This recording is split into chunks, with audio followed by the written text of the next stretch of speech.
Saudara, sungguh kita bersyukur kita sudah memasuki bulan November, dan ketika kita memasuki bulan November, mungkin suasana hati kita sedikit berbeda. Minimal kita berkata kepada Tuhan bahwa kita sudah menjalani sepanjang tahun ini, sudah mendekat akhir tahun, dan kita akan bersyukur kepadanya. Saudara, saya mengajak kita melihat satu bagian firman Tuhan, Filipi pasal 4 ayat 4 sampai ke 7. Kemudian bagian kedua, saudara nanti bisa membacanya, 1 Tesalonika pasal 5 ayat 16 sampai ayat 18. Mari sekalian kita membuka Alkitab kita, dan saya mengajak kita baca secara bergantian.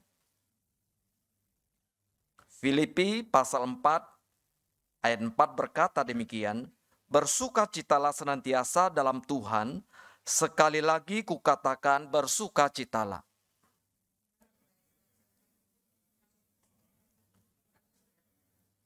Janganlah hendaknya kamu khawatir tentang apapun juga, tetapi nyatakanlah dalam segala hal keinginanmu kepada Allah dalam doa dan permohonan dengan ucapan syukur.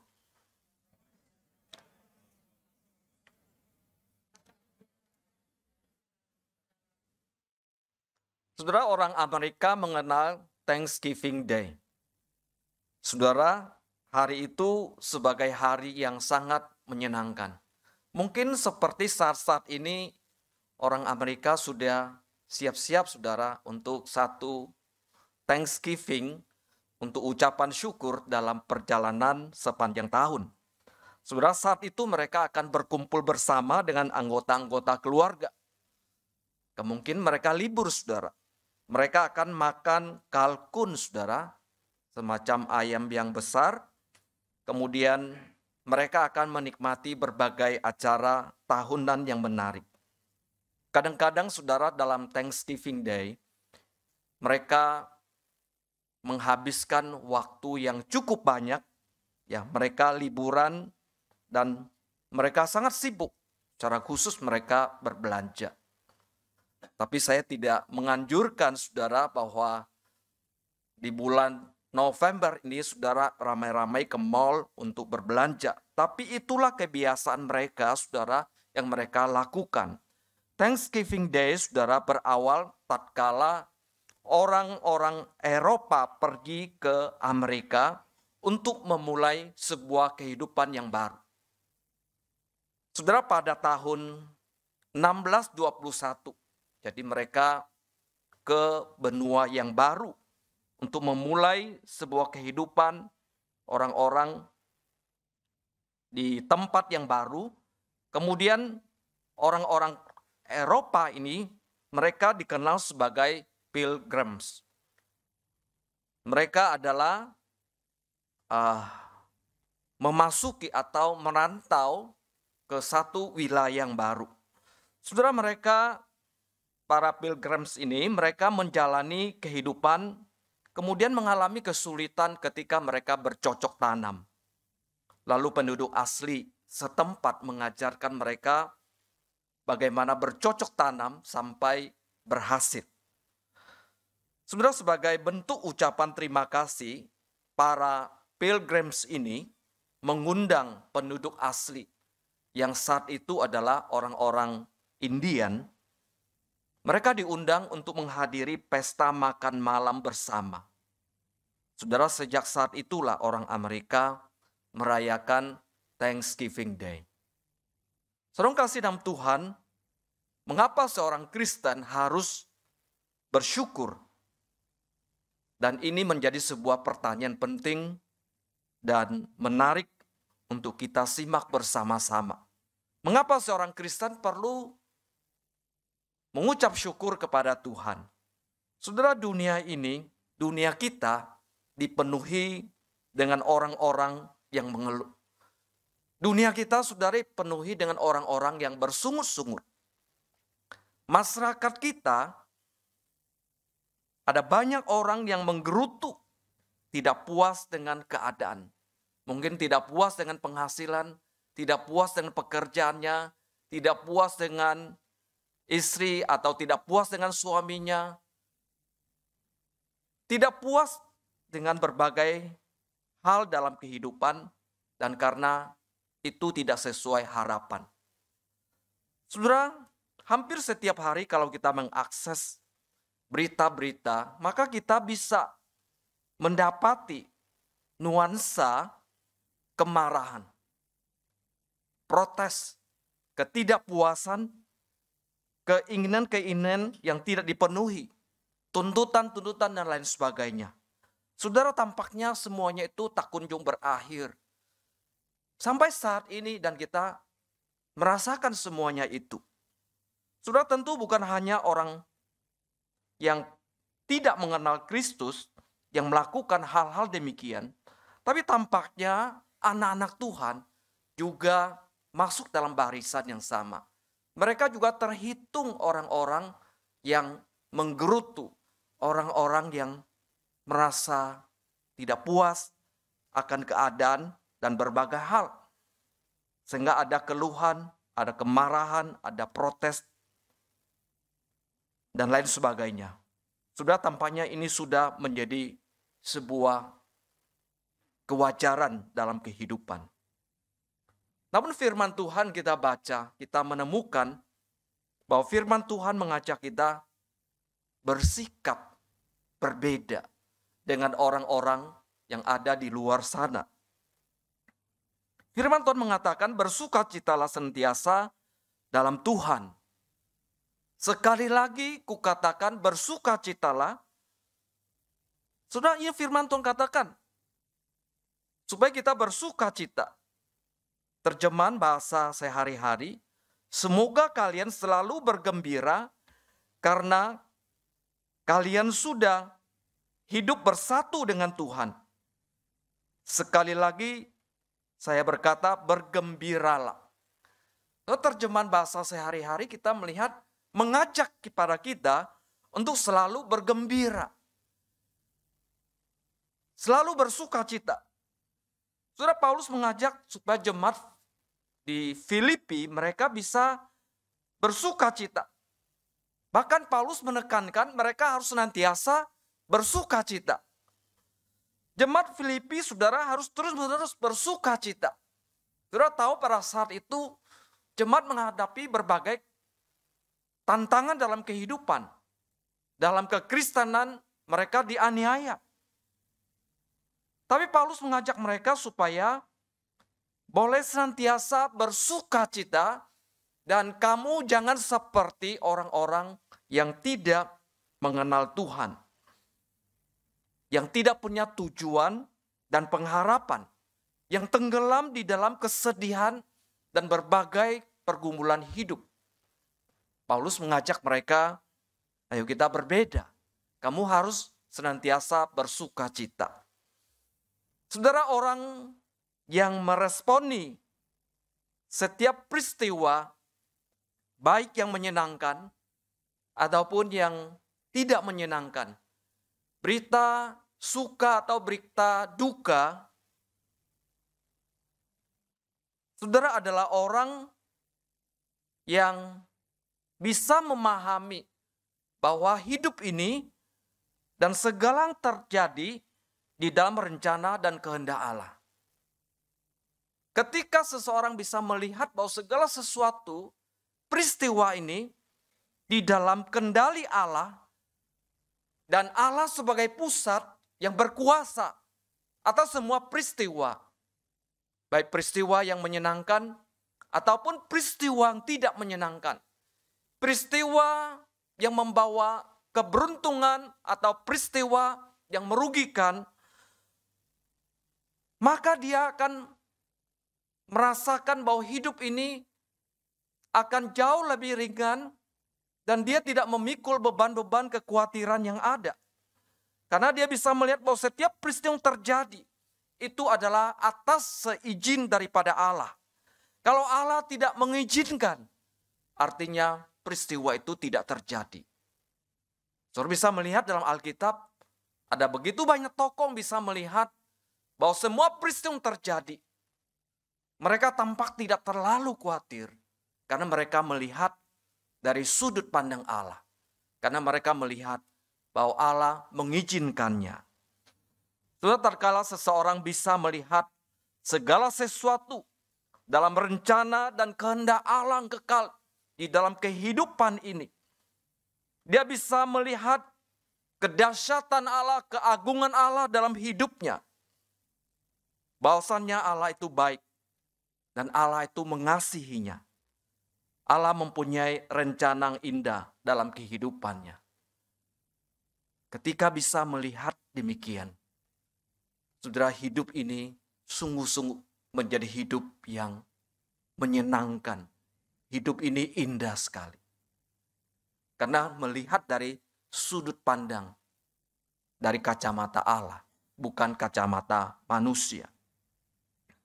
Manusia yang hidup di dalam kedagingan. Ini saudara, manusia yang hidup kedagingan atau Paulus namakan sebagai manusia duniawi hanya bisa merespon segala peristiwa yang terjadi berdasarkan penilaian demikian. Kalau hal itu menyenangkan, kalau hal itu tidak menyusahkan, berarti itu hal yang baik bagi saya. Bukankah orang Kristen juga demikian, saudara? Ketika hal itu baik, hal itu menyenangkan, kita mengatakan haleluya, kita mengatakan amin. Tapi ketika peristiwa itu tampaknya merugikan, tampaknya menyusahkan kita, saudara, maka kita tidak berkata apa-apa.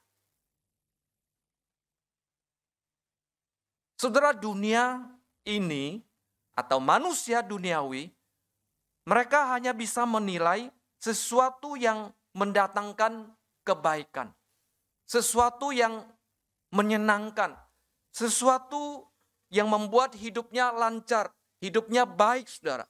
Itu yang dilihat, itu yang dikejar, itu yang diharapkan terjadi dalam hidupnya. Sehingga manusia kedagingan ini hanya bisa menerima segala hal yang baik-baik saja, yang nyaman-nyaman saja, yang menyenangkan. Sedangkan hal yang buruk, maka akan menolaknya. Bahkan bisa menyalahkan sana-sini, bahkan menyalahkan Allah. Hal yang baik, saudara, akan bersuka cita. Hal yang buruk akan bersungut-sungut. Hanya manusia rohanilah yang bisa menerima segala keadaan. Saudara, dalam Perjanjian Lama, kita melihat ada beberapa tokoh muda yang hebat. Sebut saja Yusuf, saudara. Saudara, Yusuf bisa melihat perjalanan hidupnya dalam rencana dan kehendak Allah. Saudara, Yusuf mengalami begitu banyak penderitaan dalam kehidupannya. Saudara, dia dijual sebagai seorang budak, kemudian di tempat Potifar dia difitnah, kemudian dia masuk dalam penjara. Perjalanan hidupnya begitu panjang, namun dia tidak mengeluh atas penderitaan yang dialaminya. Ia dianiaya oleh saudara-saudaranya, saudara. Ia mengalami fitnah, dia dipenjara. Tapi dia bisa melihat bahwa Allah menyertai hidupnya. Bahwa segala peristiwa yang terjadi dalam hidupnya itu tidak lepas daripada kendali Allah. Sehingga ketika saudara-saudaranya menjadi takut dan gentar menghadap Yusuf yang sudah menjadi Potifar, menjadi penguasa di Mesir pada saat itu. Yusuf katakan, jangan takut, mari dekat-dekat dengan saya. Mereka takut Yusuf membalas dendam. Tapi Yusuf mengatakan, kalian merencanakan yang jahat kepadaku. Tapi Allah membuatnya atau mengubahnya menjadi sesuatu yang baik. Yusuf bisa melihat peristiwa di dalam kehendak Allah. Anak muda yang lainnya adalah Daniel dan teman-temannya, yang bisa melihat perjalanan hidupnya dalam rencana dan pimpinan Allah. Daniel tidak bersungut-sungut. Daniel tidak menggerutu, saudara, ketika mendengar beberapa berita ancaman, bahkan ancaman terhadap nyawanya. Yusuf, Daniel dan teman-temannya bisa melihat bahwa perjalanan hidupnya di dalam pimpinan Allah. Saudara, dia tidak menyalahkan siapa-siapa atas peristiwa yang tidak menyenangkan dan yang mengancam nyawanya. Daniel dan teman-temannya, saudara, pertama-tama diancam, saudara, dicampakkan ke dalam dapur api karena tidak mau menyembah patung yang didirikan oleh Nebukadnezar. Saudara, dia tahu bahwa keadaannya sedemikian. Tapi dia tidak akan menyembah pada sesuatu yang lain selain daripada Allah. Dia diancam, saudara, dicampakkan ke dalam perapian yang menyala-nyala. Kemudian setelah dia menjabat jabatan yang sangat tinggi, dia juga diancam, saudara, dicampakkan ke dalam gua singa oleh karena orang-orang yang memfitnah dia. Tapi dia bersuka cita dan bersyukur atas peristiwa yang diizinkan oleh Allah menimpa dalam kehidupannya. Daniel tetap bersuka cita. Ancaman-ancaman terhadap hidupnya tidak menjadikan sesuatu yang menyusahkan dia, yang membuat dia tidak berdaya, seolah-olah hidup ini sudah berakhir. Tapi dia melihat bahwa Allah yang memimpinnya, Allah yang menuntunnya. Kalau Allah mengizinkannya, dia percaya bahwa ada hal-hal yang baik di balik semuanya itu. Sudah saat kita bisa melihat semua peristiwa yang terjadi dalam kehidupan ini, baik yang menyenangkan ataupun yang tidak menyenangkan, baik menguntungkan ataupun merugikan, baik membuat kesehatan kita sehat ataupun hampir mau mengambil kesehatan kita, saudara.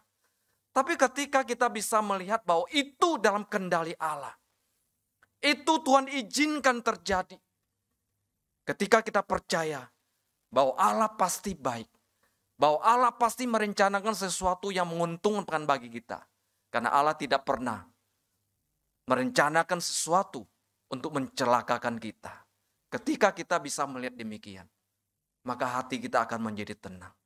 Hati kita akan menjadi damai.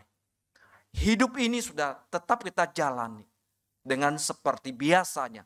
Karena Tuhan menuntun kita. Dalam perjanjian baru ada jemaat mula-mula.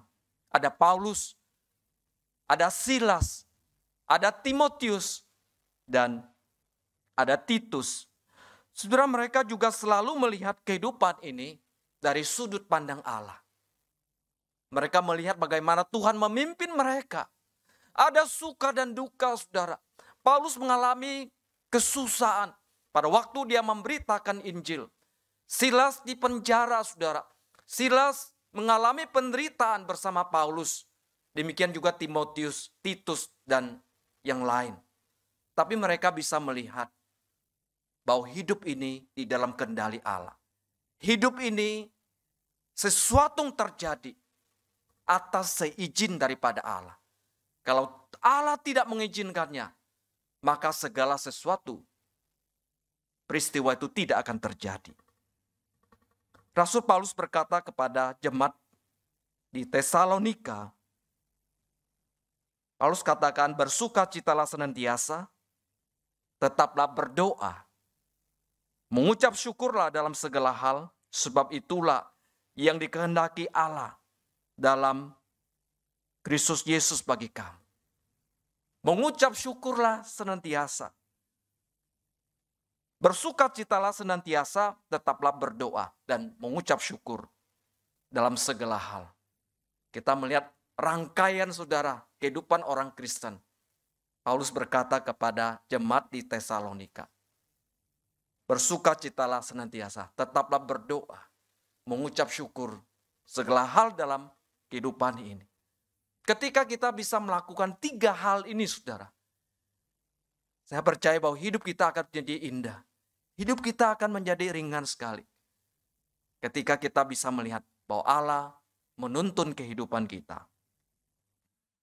Saudara, kita mengenal sosok Fanny Crosby 1820 sampai 1915. Hidupnya cukup lama. Saudara, saat dia berumur 6 minggu, sosok ini pernah mengalami flu dan kemudian sampai membuat matanya peradangan. Kemudian dia berobat oleh karena malpraktik saudara menyebabkan matanya bukan sembuh tapi menjadi buta. Secara manusia sulit diterima. Tapi Fanny Crosby bisa bersuka cita atas realitas yang dia alami. Saudara, di tengah dalam keadaan buta, tidak bisa lagi melihat ke kiri ke kanan keindahan dunia ini. Dia bisa melihat bahwa Allah akan berkarya dalam kehidupannya. Sehingga tidak mengalami sebuah tekanan, kekhawatiran, stres yang meninggi. Di tengah kegelapan, dia dapat melihat terang dan kemuliaan Allah. Sehingga dia bisa menghibur orang-orang yang datang kepadanya. Tadinya orang mau datang menghibur dia, tapi sebaliknya dia menghibur orang-orang datang kepadanya, saudara. Saudara, orang-orang datang kepadanya terhibur oleh karena dia punya talenta yang luar biasa. Dia bisa bermain piano, dia bisa bermain gitar, bermain alat-alat musik, saudara. Dia bisa menciptakan lagu-lagu untuk menghibur begitu banyak orang.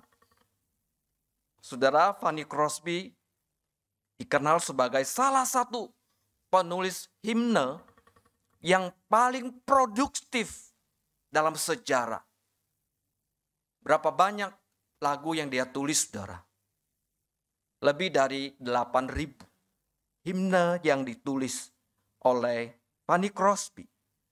Yang sampai saat ini lagu-lagunya masih dinyanyikan di gereja-gereja Tuhan. Sebuah nyanyian yang pernah dia tulis adalah Jaminan Mulia. Dia berkata demikian.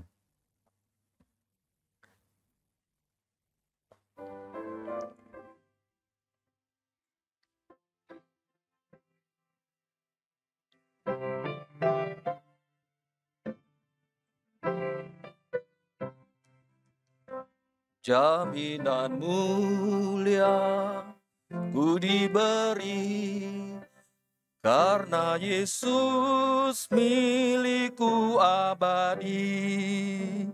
Aku warisnya, ku ditebus, karena dibasuh darah kudus. Kami masyurkan, kami puji tentang Yesusku selamanya. Kami masyurkan, kami puji tentang Yesusku selamanya. Saudara bisa melihat syair yang dia tulis. Saudara, syair yang dia tulis, dia mengatakan, jaminan mulia ku diberi, karena Yesus milikku abadi. Fanny Crosby bisa melihat bahwa segala peristiwa yang terjadi di dalam kehendak dan rencana Allah. Kalau dia tidak menjadi buta, saudara, mungkin akan berbeda kehidupannya. Oleh karena dalam kebutaannya, saudara, Allah berkarya dalam hidupnya.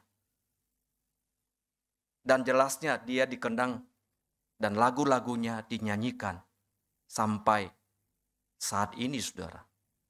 Begitu banyak pujian yang dia hasilkan. Oleh karena Allah berkarya dalam kehidupannya. Saudara, kita akan kembali pertanyaan awal, mengapa seorang Kristen harus selalu bersyukur? Saudara, saya menulis ada 3 hal yang perlu kita ketahui. Mengapa seorang Kristen perlu senantiasa mengucap syukur kepada Tuhan? Mengapa orang dunia bisa berbuat apa saja? Mengapa saya sebagai anak Tuhan, seorang Kristen, perlu senantiasa mengucap syukur? Yang pertama, saudara, alasannya karena Allah menghendaki anak-anak Tuhan untuk senantiasa bersyukur di dalam segala hal. Dalam suka dan duka. Dalam keadaan lancar ataupun dalam keadaan tidak lancar. Dalam keadaan senang ataupun dalam keadaan sakit. Dalam keadaan untung atau keadaan rugi. Allah menghendaki supaya kita mengucap syukur kepadanya. Saudara, inilah yang dikehendaki oleh Tuhan dalam kehidupan kita. Dia mengkehendaki kita berbeda dengan dunia ini.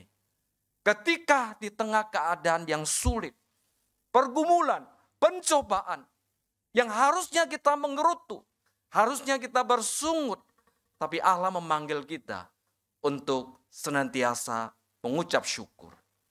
Ini alasan pertama, karena Allah menghendakinya, saudara. Yang kedua, saudara, mengapa kita sebagai anak Tuhan harus senantiasa bersyukur? Karena kita hidup dalam rencana Allah yang kekal. Karena kita hidup, ketika kita percaya, maka kita hidup dalam kerangka, dalam rencana Allah yang kekal. Karena kita hidup dalam rencana Allah yang kekal, maka Allah sendiri yang menuntun kehidupan kita.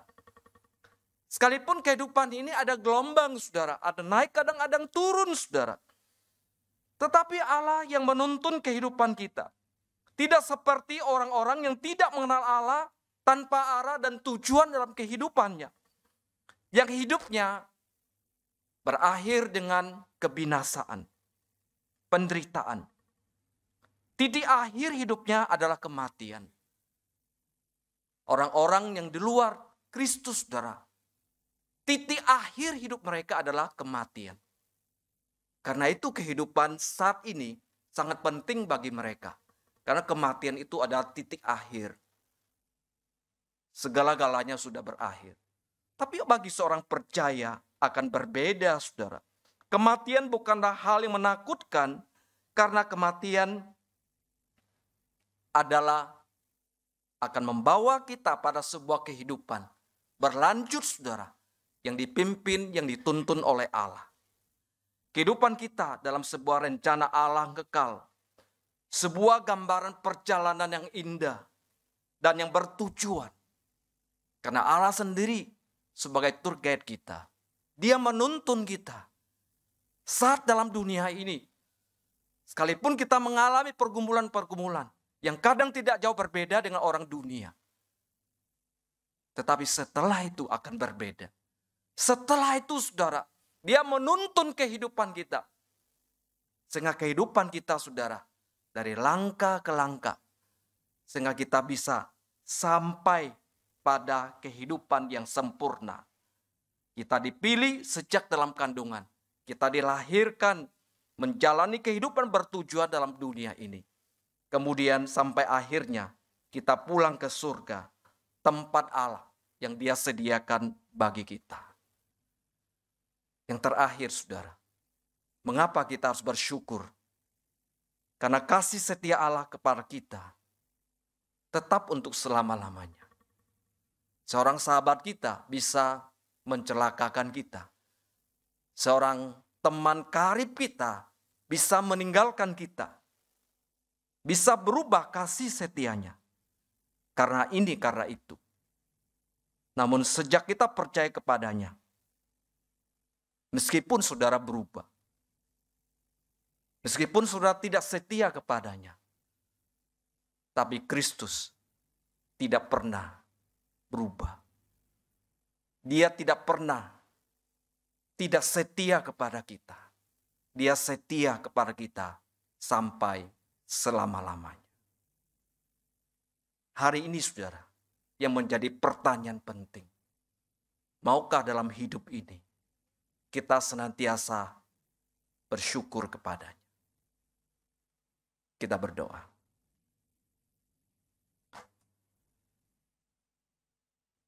Kiranya renungan ini Tuhan membawa hati kami kepada satu jalan yang seharusnya kami jalani. Jalan yang seharusnya kami tempuh.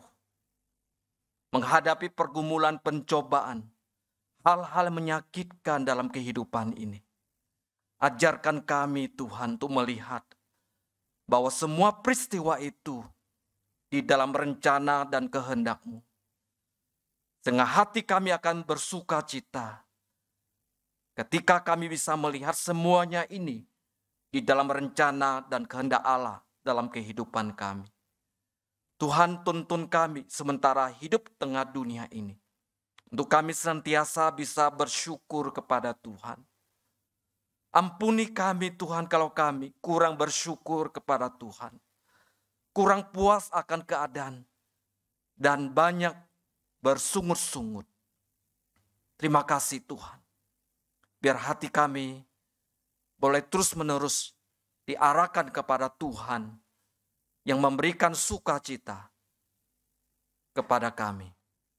Terima kasih Tuhan. Dalam nama Tuhan Yesus kami berdoa. Amin.